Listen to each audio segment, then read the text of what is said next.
I want to express my absolute disappointment at the proposals of Welsh Labour and Plaid Cymru to increase the number of Senedd members in this place.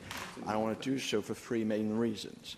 Firstly, we have to be well aware that the UK Government is not going to increase the Welsh Government budget to reflect this increase in members. So what Welsh Labour and Plaid Cymru are proposing is to take an estimated £100 million out of the funds available for healthcare, out of the funds available for education, and out of the funds available for far more vital services. To be, and let's be honest, pay for more politicians.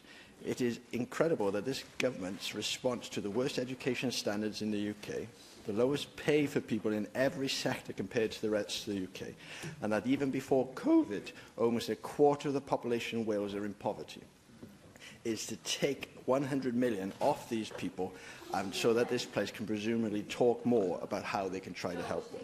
Secondly, I'm appalled that the First Minister would not even consider giving the people of Wales a say on this matter yesterday. First Minister, in response to my colleague Darren Miller, was to say that the people of Wales had chosen this when they voted in the last Senedd elections. But this is simply not the case. There was no mention whatsoever in the Welsh Labour manifesto, and let's be honest, this was not even widely discussed as an issue during the campaign on the doorstep. This government needs to ground itself in... Joel, will you take an intervention? No,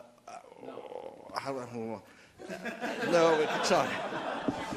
No, Go on, yeah. No, he doesn't know. It's not written down. Please be brief, because we are going beyond time.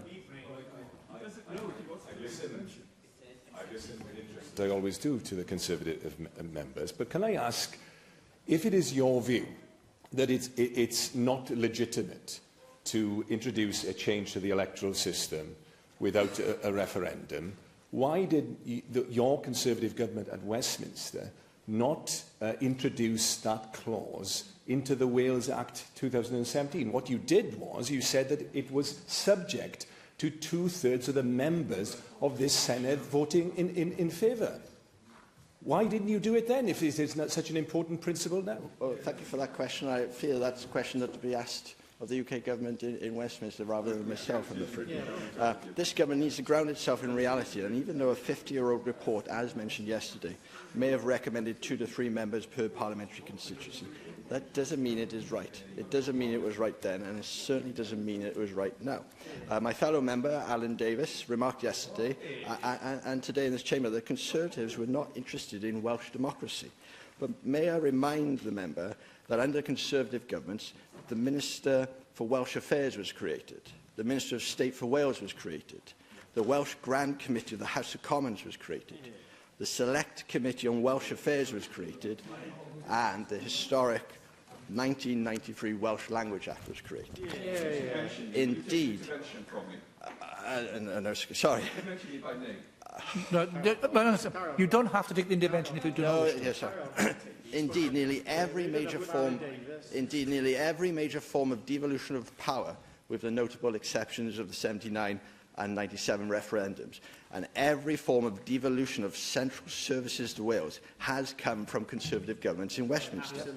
And so I would thank the member if he could refrain from spreading such Trumpian disinformation in his future remarks. Finally, I want to say this.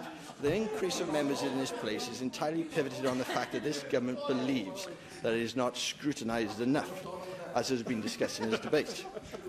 But may I remind the government and those who want to support these proposals that we are always standing here telling you how bad a job you are doing.